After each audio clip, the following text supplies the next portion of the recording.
మహాగణాధిపతయే నమః. మిత్రులందరికీ జై శ్రీరామ్. ఈ ఛానల్ ప్రారంభం ఎందుకంటే మన సనాతన ధర్మం గురించి, మన ఆధ్యాత్మికత విషయాల గురించి కొందరికి అంటే ఈ జనరేషన్ లో ఉన్న వాళ్ళందరికీ చెప్పాలని, అదీ కాక మన ఇంట్లో ఉన్న చిన్న చిన్న సమస్యల నుంచి ఎదుర్కోవడానికి, బయట ఉన్న సమాజాన్ని ఎలాగా గుర్తిస్తూ ఎలాగ ముందుకు వెళ్లాలో ప్రారంభించాలని ఈ ఛానల్ ప్రారంభించాం. దాంట్లో ఈ రోజు అమావాస్య అంటే కాలభైరవుడికి ఎంతో ఇష్టమైన తిథి. కాలభైరవుడు అంటే ఎవరు? కాలాన్ని శాసించే స్వామి. ఆయన తిథి అన్నమాట.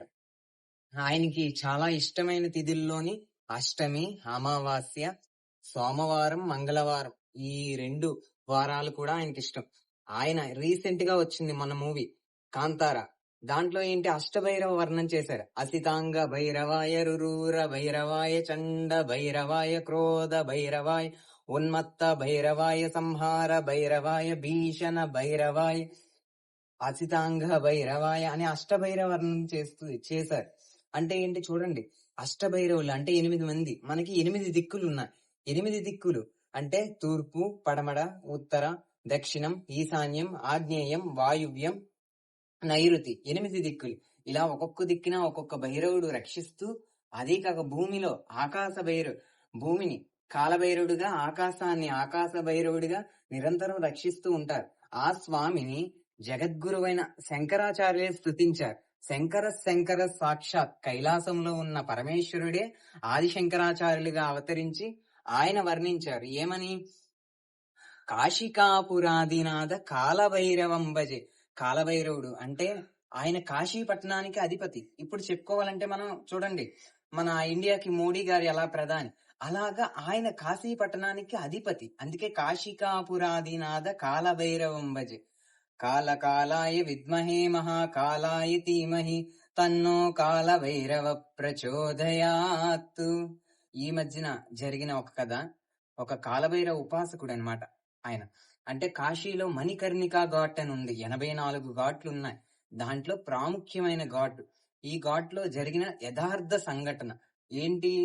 ఆ సాధకుడు కాశీలో నిశిరాత్రి సమయంలో హోమం చేస్తూ ఉన్నారు. ఏమైందంట, ఈ పోలీస్ వాళ్ళు వచ్చి, ఈ సమయంలో ఏంటి హోమం పూజలు చేస్తున్నావు, నువ్వు ఇలాగా చేయడం చాలా తప్పు, ఇక్కడి నుంచి వెళ్ళిపో అంటేనేని, స్వామి ఇలా నేను స్వామి కరుణా కటాక్షం గురించని నేను పూజ చేసుకుంటున్నాను, వేరే వాళ్ళకి ఇబ్బంది పెట్టాలని కాదు. ఎందుచేతన అంటే స్వామి యొక్క ఆరాధన రాత్రి వేళల్లో చేయడం వల్ల మంచి ఫలితం ఇస్తుంది, శీఘ్రంగా సిద్ధిస్తుంది, అందువల్ల హోమం చేస్తున్నాను అంటేనే ఆ పోలీస్ వాళ్ళు ఒప్పుకోరు. ఇలాంటివన్నీ చేస్తున్నావు అంటే నువ్వేదో బ్లాక్ మ్యాజిక్, చెడుపు ఇలాంటివి ఏమైనా చేస్తున్నావేమో, చెడ్డ పనులు అనేసి వాళ్ళని ఎగతాళి చేస్తారండి. అప్పుడు ఆయన అయితేనేని, స్వామి మీకు మీ పై అధికారులు నాకు తెలుసు, మీ సిఐ గారు వాళ్ళు అంటేనేని, వాళ్ళు వెంటనే ఆ పోలీస్ వాళ్ళు ఫోన్ చేస్తారు. వాళ్ళకి ఫోన్ చేసి ఏమని అంటారు, ఇలా పలానా ఒక ఆయన మీరు తెలుసు అంటున్నారు, ఎవరో అని అనగానే ఆయన కొంత దూరం నుంచి మాట్లాడుతూ ఉంటారు. ఈ 2 పోలీసులు ఇగోండి మాట్లాడండి అంటే, ఆ సాధకుడు అంటారు, మీరు నాకు ఫోన్ ఇవ్వద్దు అనేసి ఒక అక్కడ యాగం చేస్తున్న కట్టె తీసుకొని ఆ కట్టెలోంచి అధికారితో మాట్లాడతారండి. అంటే చూడండి, ఈ నేను మాట్లాడుతున్నాను కాలభైరవ సాధకుడిని అనగానే వాళ్ళైతే వీళ్ళ ఫోన్ లో, అంటే చూడండి, ఒక దగ్గర నుంచి ఇంకో దగ్గరికి సమయస్ఫూర్తి, అంటే సమయాన్ని ఎలాగా, కాలాన్ని అధిపతిగా చేసి భైరవుడు ఎలాగా సహాయం చేశారు అంటే కట్టితో మాట్లాడుతున్నారు. అంటే ఎంత త్రికాల జ్ఞానం చూడండి భైరవ ఆరాధన వల్ల. అదీ కాక ఈ సాధకుడిని ఎలాగ స్వామివారు ఆ పరిస్థితి నుంచి ఎలాగ దాటించారో, అదే విధంగా కాలభైరవ ఆరాధన చేసే వాళ్ళకి నిరంతరం ప్రతి క్షణం కాపాడుతూ ఉంటారు. కాలభైరవుడు అంటే కాలాన్ని లెక్క కడుతూ ఉంటారు. ఆయన కాశీ పట్టణానికి అధిపతి. ఈ వీడియో ఇంతటితో సంపూర్ణం చేస్తున్నాం. ప్రతి ఒక్క మిత్రుడు సపోర్ట్ చేస్తారని, ముందుకి ఈ ఛానల్ నడిపిస్తారని కోరుకుంటూ అందరికీ ఓం శ్రీ కాలభైరవాయ నమః. జై శ్రీరామ్.